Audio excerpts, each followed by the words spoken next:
Bonjour et bienvenue dans ce nouveau chapitre où nous traitons des outils de dessin. Alors, dans les vidéos précédentes, nous nous sommes familiarisés avec l'interface de notre outil AutoCAD et nous voulons faire un pas de plus aujourd'hui en abordant les premières fonctionnalités de dessin qui nous permettent de créer des formes dans AutoCAD. Et donc, parlant des outils de dessin, nous sommes sur notre onglet Accueil, et sur notre onglet Accueil, il s'agit du premier groupe des dessins où il est écrit Draw sur notre ruban.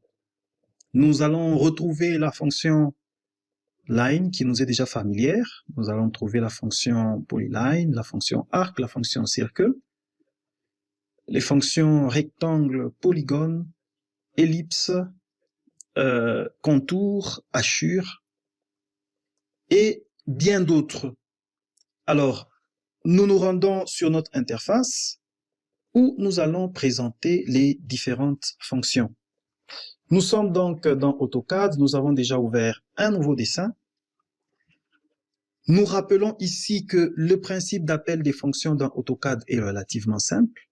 Je peux aller chercher une fonction dans le ruban et cliquer sur le bouton.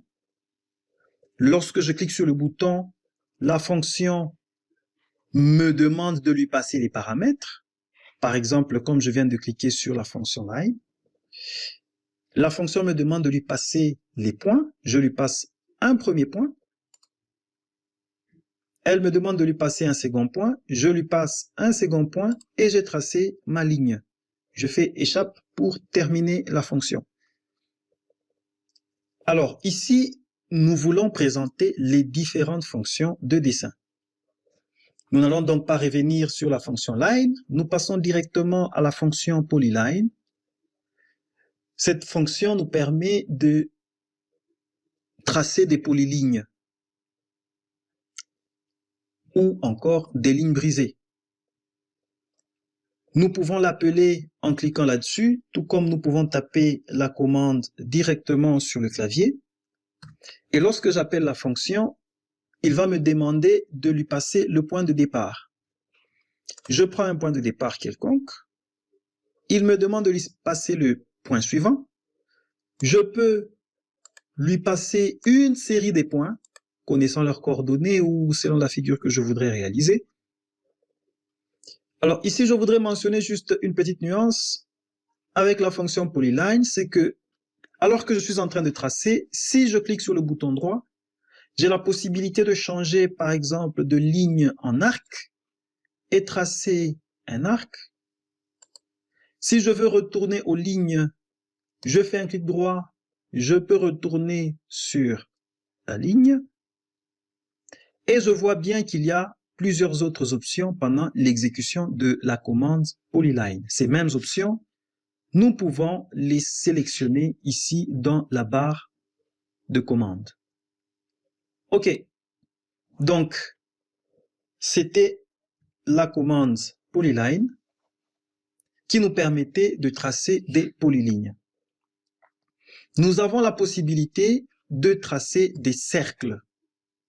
Alors, comme nous le connaissons de manière traditionnelle dans la géométrie, nous avons plusieurs possibilités de traçage des cercles. Nous pouvons tracer les cercles connaissant le centre et le rayon.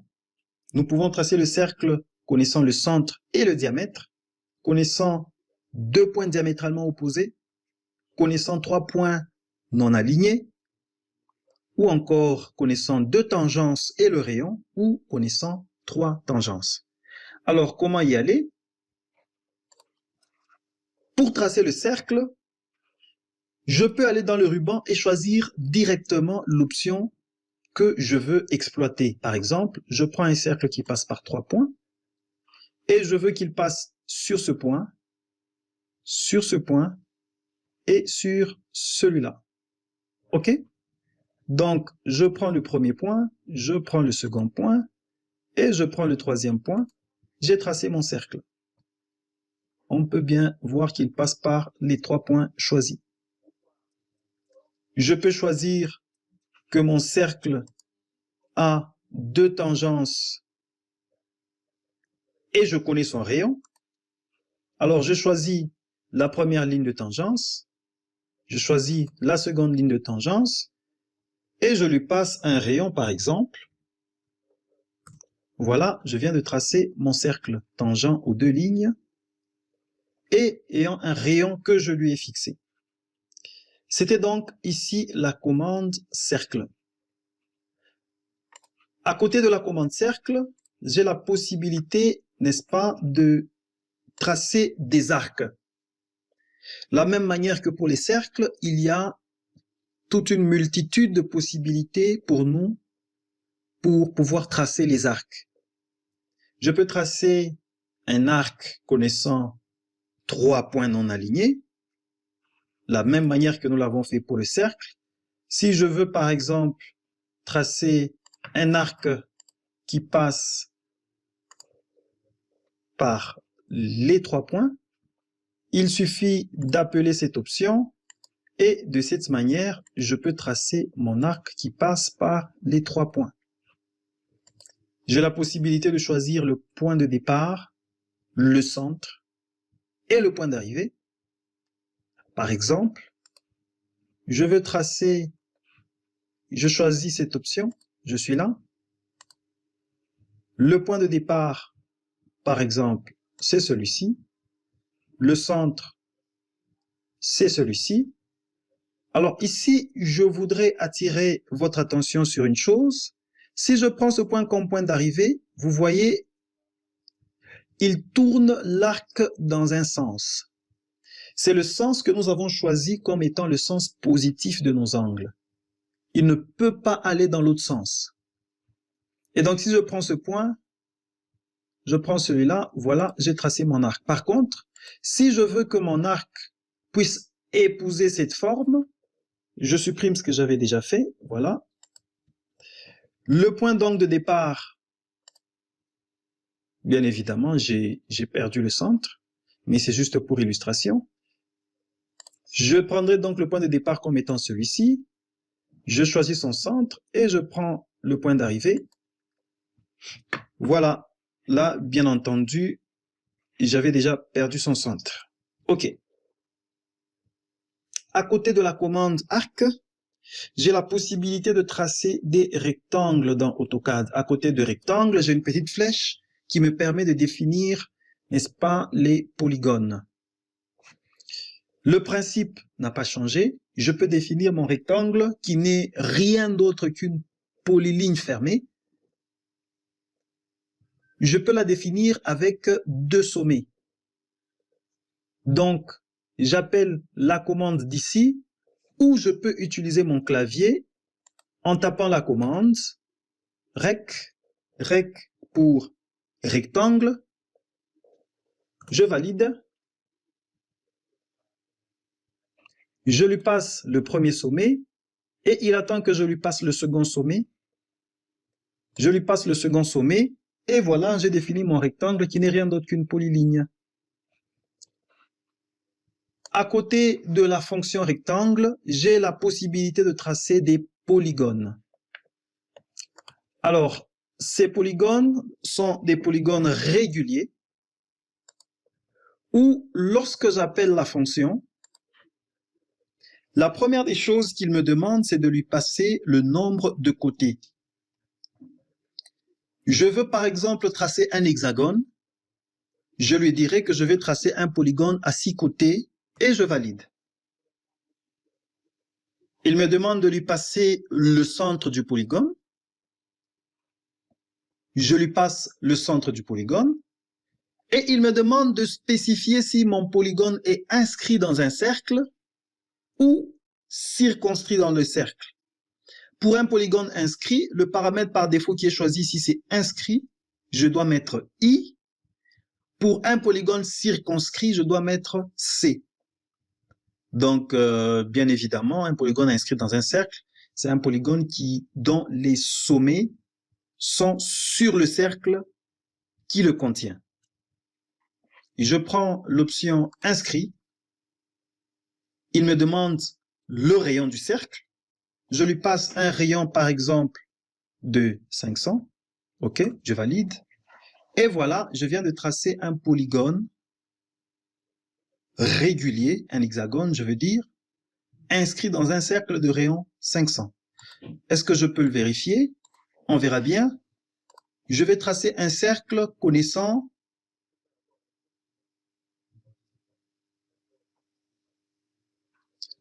trois points. Voilà. Ce cercle passe par ici et par là. Une petite astuce, pendant qu'on y est, on verra au fur et à mesure des petits compléments. Je peux mesurer la dimension de ce cercle avec les utilitaires qui sont juste à la fin du ruban sur l'onglet Accueil. J'ai l'outil Measure. Je vais mesurer le rayon. Je clique là et je vais sélectionner mon cercle. On sait bien voir que c'est un cercle de rayon 500. Donc là, tout à l'heure, je venais de construire mon polygone. Bien, nous avons parlé de la ligne, polyligne, cercle, arc, rectangle, polygone. Ici, nous avons la possibilité de tracer des ellipses. Nous avons la possibilité de tracer des arcs elliptiques. Le principe n'a pas changé. Je peux appeler cette commande. Il me demande de spécifier le centre de l'ellipse. Je lui passe le centre, de spécifier le point extrémité de l'axe. Je lui spécifie ce point du grand axe et je vais spécifier le petit axe. J'ai tracé mon ellipse. De la même manière, je peux tracer des arcs elliptiques. Alors, juste là, j'ai la possibilité de tracer des hachures, des gradients de couleur pour des régions, ou de tracer des contours. Alors, un petit mot sur la fonction contour, boundary. Elle me permet de convertir des intersections de plusieurs lignes ou figures en un contour ou en une région. Par exemple, ici, je venais de tracer l'ellipse. Alors, prenons que je puisse avoir aussi un cercle juste là. Sorry. Voilà, je vais tracer un cercle juste là. Je veux l'accrocher en cadran. Voilà. Alors, je veux extraire juste le contour de l'intersection ici. Je vais donc appeler la fonction boundary ou contour. Quand j'appelle la fonction, il me demande de remplir cette boîte de dialogue. Alors, ce qui m'intéresse ici, c'est que je voudrais retenir la polyligne qui est juste là. J'ai la possibilité soit de choisir la polyligne ou la région. Je vais prendre la polyligne. Je valide. Je vais sélectionner un point intérieur.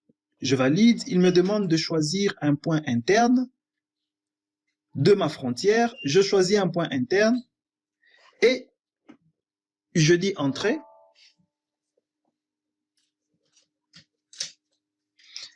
Alors là, il me refuse. Il me demande de créer une région. OK, je le concède. Alors, à partir de ce moment-là, si je déplaçais cet objet et je déplaçais cet autre objet, on peut bien constater que je viens de créer une région avec ma fonction contour. Je peux créer des hachures. Lorsque je choisis la fonction hachure, on voit directement un onglet qui s'ouvre pour le paramétrage de mes hachures. Si je sélectionne un point intérieur à un contour, automatiquement, cette région sera hachurée selon le motif qui est sélectionné ici. Je peux voir la liste des motifs, il y en a tout plein. Par exemple, si je prends ce motif-là, je clique sur la région, on voit tout de suite que là, je venais de sélectionner ce motif, mais j'ai l'impression qu'il m'a mis une couleur pleine. Alors pourquoi? parce que je dois sélectionner, je dois fixer une échelle pour mes hachures. Alors ici, si je modifie l'échelle de mes hachures, voilà, je peux bien me rendre compte du motif que j'ai sélectionné. J'ai la possibilité encore, dans les propriétés de mes hachures, de choisir un angle. Je prends un angle, par exemple, celui-là. Vous voyez, j'ai modifié l'angle de mes hachures. Je peux modifier la transparence. Je peux modifier l'origine de mes hachures. Et donc, ici, dans cet onglet, je peux paramétrer la présentation de mes hachures. Après avoir paramétré la présentation de mes hachures, je valide. J'ai donc créé des hachures pour cette région. Si je veux modifier, il me suffit de retourner sur la zone des hachures et d'effectuer juste un clic. Il me réouvre cette boîte de dialogue avec les anciens paramètres que j'avais mis. Je voudrais par exemple mettre l'angle ici à 270 degrés. OK.